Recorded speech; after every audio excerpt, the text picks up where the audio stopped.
Let's talk quarter three reads. I actually don't have a lot of physical copies of the books I read this quarter because like all of these, okay, 3 of these are books that I'm like trying to sell. And here's the thing, I resell that. There's this app called Pango. If you want to shop my shelves, I list books on there. This one will be on there. Thursday Murder Club spoilers. And you can buy books secondhand. It's great. I buy a lot there. I sell a lot there. I recommend. So that's where most of my books from this quarter have gone, or I did audio, or I did it on my Kindle. So anyway, this is all I have to show for it physically, but let's get into them. I read 21 books this quarter, July, August, September. I also DNF'd 9 books, which felt like a lot, and it felt like there was a few in a row, but we're going to get into them. Let's start with the ones that I don't really know how to categorize, mostly just like fiction, which I don't really read a lot of like straight up literary fiction, but I felt like there was a lot of book club picks or books we picked for our podcast this summer that ended up falling in that category. One that I read, not for a book club or podcast or anything, was Iona Iverson's Rules for Commuting. And I loved this. This is by Clare Pooley. She's a British author. And I'm finding I really enjoy her books. They are just feel good, a quirky group of characters. I personally always wish they went like a tiny, tiny bit deeper, but I never have complaints about what we get. I gave this a solid 4. Really, really liked it. If you're looking for like a pick-me-up, get you out of a reading slump, this one. Okay, I did a few audiobooks this summer. Let's talk about These Summer Storms. I did this for my book club, and I liked it more than I was expecting to. I am not really one to pick up like family drama type stories, but I found myself really entertained by it. I did it on audio. It has a smidge of romance, which I think added to the appeal for me. It kind of gives like White Lotus / Succession vibes, like a really messed up privileged family that you're weirdly fascinated by.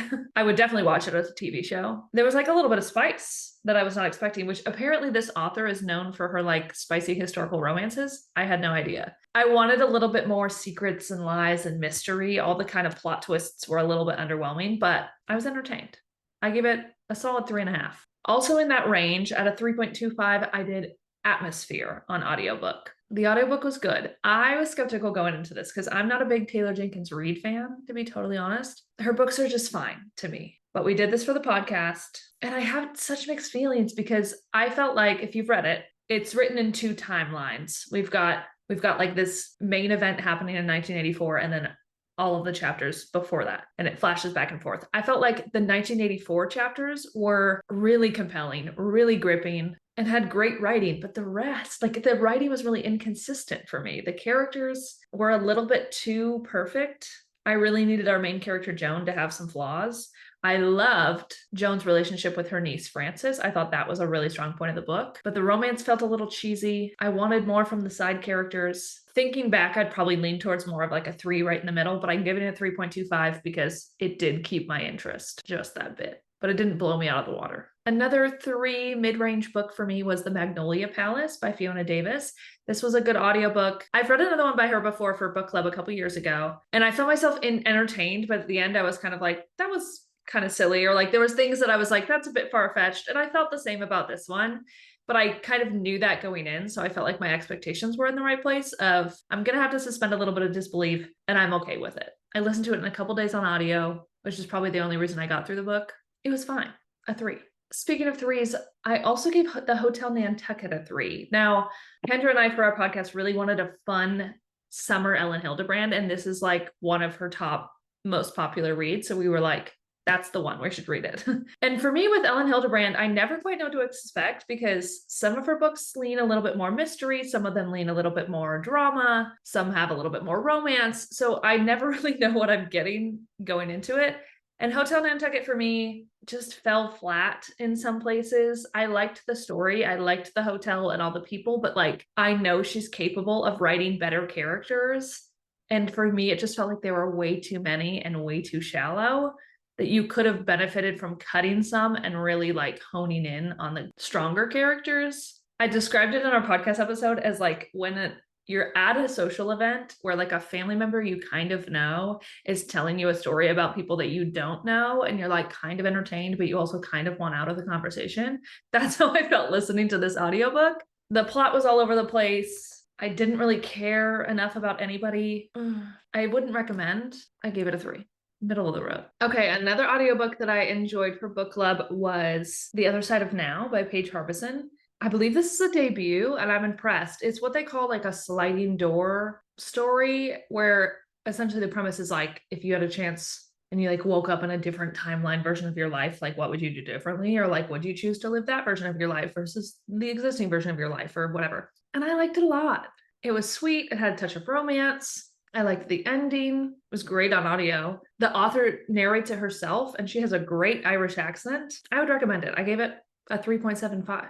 Okay, going down on our ratings though. For the podcast, we did a bracket of banned books. And believe it or not, I'd never read The Handmaid's Tale. And I've never seen the show either. So we read that. And I'm glad to have read it so that I have like the context, but I did not enjoy reading it at all. For how short of a book it was a drag to get through. And not just because of the content. Like, it's a hard read in that sense. And I will say the final chapter of historical notes that kind of changes your whole perspective of the story was a redeeming quality, but I still don't think I'd recommend.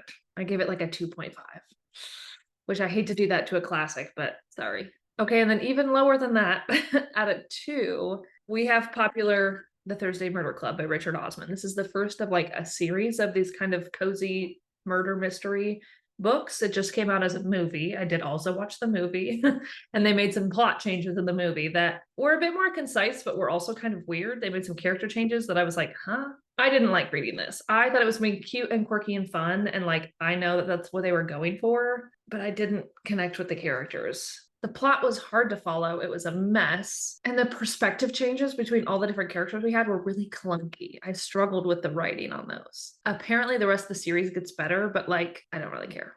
I'm not interested in continuing, unfortunately. If something is like a chore to pick up, it's a hard read. So that's it for my kind of like fiction, literary fiction, historical fiction-ish categories. I did do one nonfiction this month, and that was Alyson Stoner's memoir, Semi-Well Adjusted, Despite Literally Everything.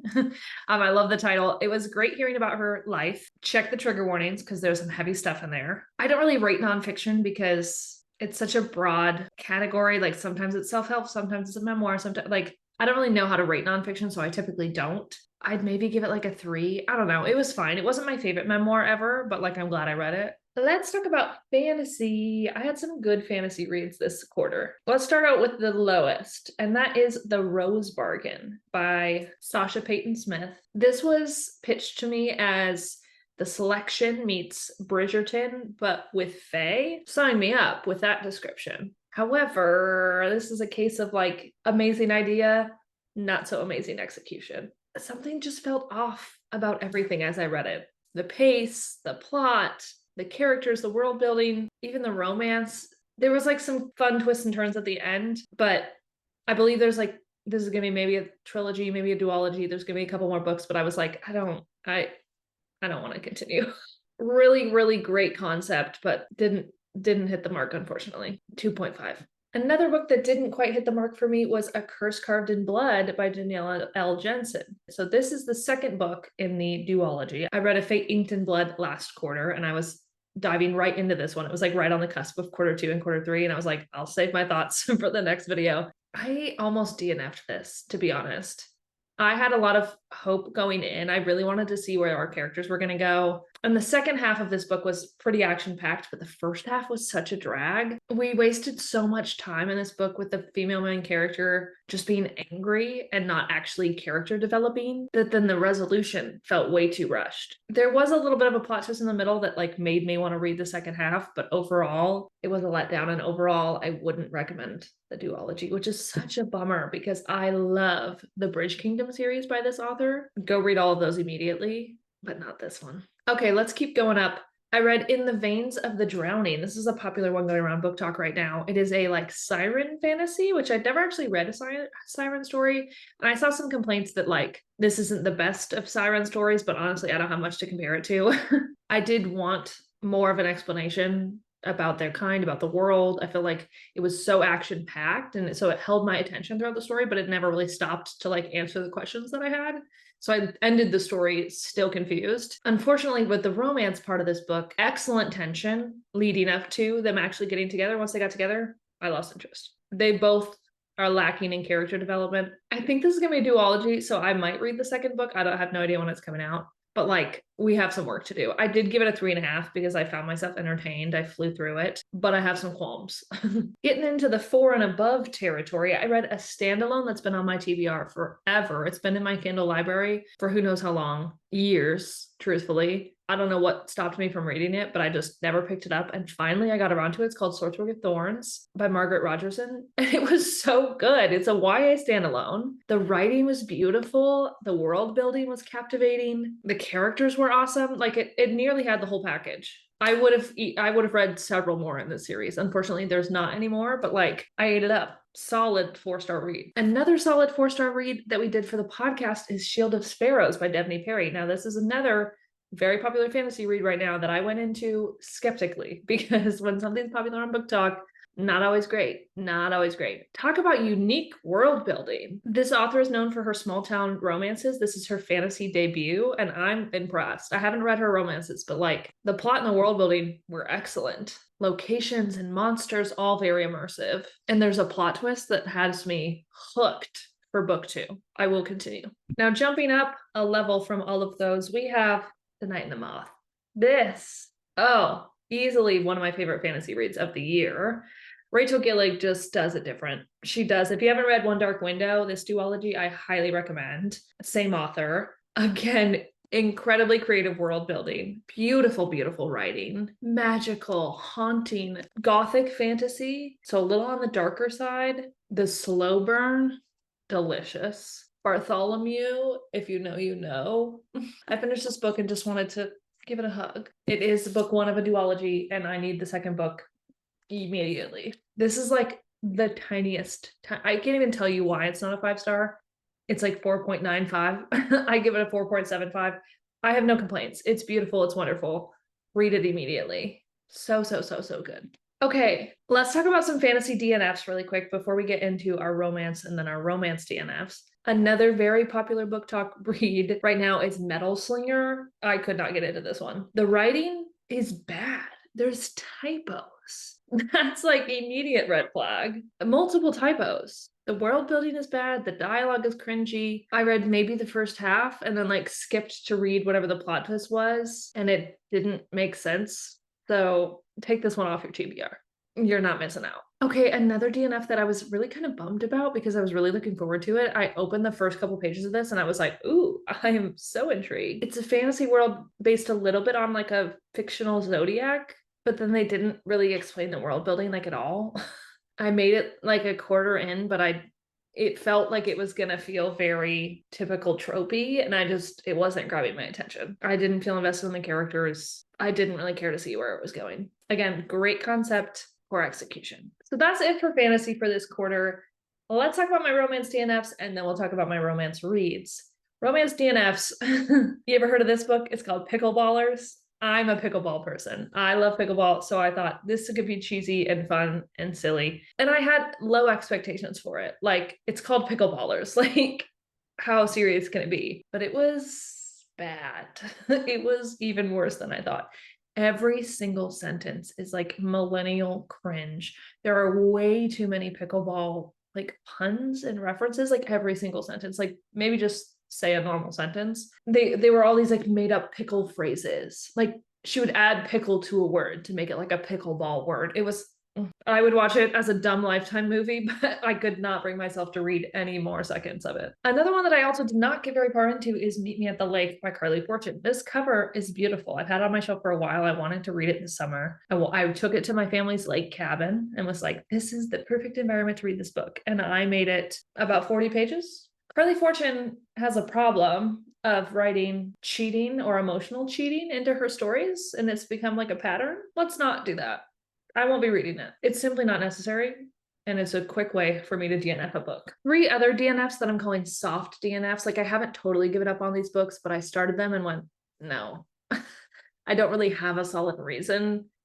My gut kind of knows right away. One of them was called Summer in the City by Alex Astor. Chapter 1, I immediately cringed. I said, that's it for me. Another one this is why I'm calling it a soft DNF. Before I Let Go by Kennedy Ryan. This one's been recommended to me. I do really want to read a book by her, but I know that it's going to be really heavy, and it's just not something I've been in the mood for. I also am not a big second chance romance person. So I just don't know if I'm ever going to be in the mood for it. But I don't want to like totally write it off because I didn't give it a fair chance. I just don't think it's the book for me. And then one that I think maybe I just wasn't in the mood for is called Tame the Heart by Ava Hunter. It's a cowboy romance. I tried to start it like a couple of times when I was like, yeah, I'm ready for a palate cleanser. And then I like read a few pages and it wasn't doing anything for me.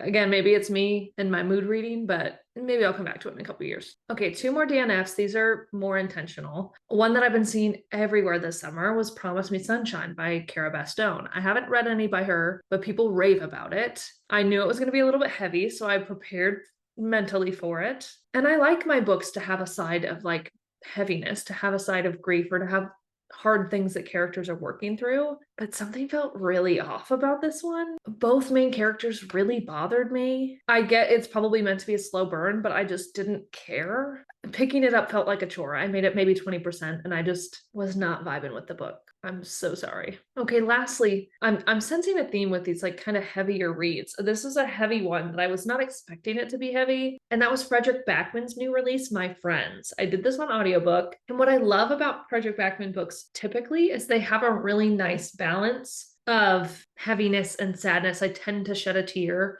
with happiness and quirkiness and lovable characters, or even flawed but lovable characters. But I wasn't connecting to anybody.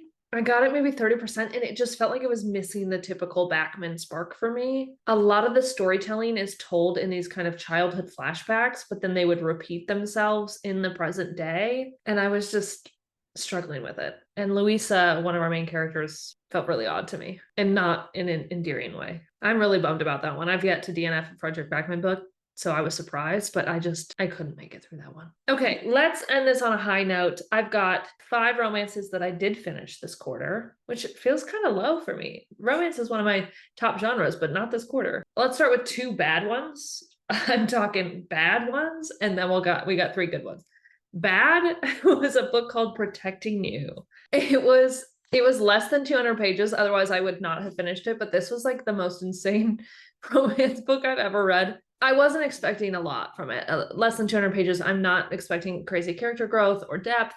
You know, this is straight up palate cleanser, checking a book off my list type of deal. Childhood friends to like insta lovers. They confess their love almost immediately, get engaged about 70% into the book, and then the wackiest ending I've ever read. Now, before I spoil this for you, because I'm going to, apparently this is like a prequel to a interconnected standalone romance series. However, nobody told me that. They don't tell you that in the beginning of the book. When I saw this on TikTok, this showed as book 1, and I went, great, I'm gonna read it. Nowhere was it mentioned like, hey, prepare yourself for like a cliffhanger or like a crazy ending, and then like go on to the next book in this couple's journey. Let me tell you what happens. They get engaged, right? At their engagement party, she gets sexually assaulted, rescued by her fiance. The fiance kills the guy who attacked her, gets arrested, and goes to jail for murder for like 8 years. That's the end of this book. No happily ever after. She writes him a letter, says, I'll wait for you. Huh? First of all, they're 21 years old, which was too young for me to be reading about. The immaturity is too much for me. But I was certainly not expecting an ending like that. And apparently, like, the next story is like them after that. And then they like, you know, second chance romance, maybe, whatever. I don't care. The wildest turn of events. I can't believe all that happened in under 200 pages. I finished that. You know, some books you finish and you're like, wow, that was so good, I want to tell everybody immediately. Some books you finish and you're like, I have to tell everybody about this immediately because it was insanely bad. Oh, and I won't be reading more by this author. I won't be doing it because that was too much. Man, what a journey. Now, for a book that I would have loved to DNF, but I could not because it was for our podcast, was Love and Other Words by Christina Lauren. This is very, very popular. A lot of people's like favorite romance of all time. So I will admit that I went into it with high expectations. Again, I'm not a big second chance romance girly, so there's a high bar there. But this one, not good. Not good. And this book was like the epitome of why I struggle with second chance romance. It's a childhood friends to lovers situation, and then they have like some big breakup and they're reconnecting as adults. Their friendship was cute as at first, but then as they became like teenagers, it started to get like sexual, and they were having these kind of like teen conversations about sex, and it made me really, really uncomfortable to read about. Then flash forward to them as adults, no character growth whatsoever. Neither of them. Both of them needed to go to therapy bad. No communication. They both were in other relationships as adults and had to make some decisions about that, and their decisions were either lacked believability at best or red flags at worst. Their jobs, not important to the story. Their friends, plot devices. I was looking forward to this being set in the Bay Area, but the world building, the setting, touristic at best. Like, felt written by someone who went to San Francisco one time. Now, spoiler warnings for the ending, because this is where things really took a turn. Up until this point, I was like, whatever, I'll give it a 2. Here's where it pissed me off. The reason for their like big breakup and why they haven't spoken in like 11 years until they meet again as adults is because he goes to a party. He gets drunk at this party. He calls her and like confesses his love to her. She's like, oh my gosh, that's crazy. I should come see you. She goes to the party. When she gets there, she sees this other friend that they've had, this other girl, hooking up with him, and she leaves the party devastated. When she leaves the party, her dad comes and picks her up. They get in a car accident, and her dad dies. Devastating, first of all. And then they don't speak for 11 years. They never speak again until they meet as adults. So he doesn't even know that her dad died, which is not really super believable, to be honest. Like, this is supposedly a small town that they were in together, and you couldn't have like heard through the grapevine, but whatever. That's not the worst part. His explanation, either way you look at it, he cheated on her, which seemed crazy because like they were like each other's only friends and they grew up together, and like he had literally just confessed his love to her in this sappy, drunken way on the phone. His explanation is that he didn't even realize that happened until 2 days later because he was like so drunk. And when he was drunk, he thought he was hooking up with her, his girlfriend. So he was so incapacitated that he didn't know who he was hooking up with. So if you were that far gone that you weren't consenting to this situation, then that girl took advantage of you. And we're just going to brush over that entirely. Whether that was consensual or not, you still cheated on her. Like, no matter how you look at this, it ruined the story. And the explanation was just really poorly written. It was a poor choice. Either choose for it to be a sexual assault and then like have that be a poignant part of the story or a powerful part of the story, but it was just brushed over as like an excuse almost, which did a major disservice. That it just pissed me off so bad because you could have done things so differently, and it was just badly written, a bad plot choice. I've never been so angry finishing a romance book. If I could give this 0 stars, I would. I give it a 1 because absolutely not. Don't read this. I don't recommend it to anybody. Christina Lauren, I've read a few of her books. They've always been fine for me, but it's going to be a while before I pick up another one because what the heck was that? Okay, let's get on to some good stuff. I did have some solid reads, 2 5 stars and 1 4.5 star romance this quarter. 4.5 stars was Sounds Like Love by Ashley Poston. Oh, I have it. One of the few I have a physical copy of.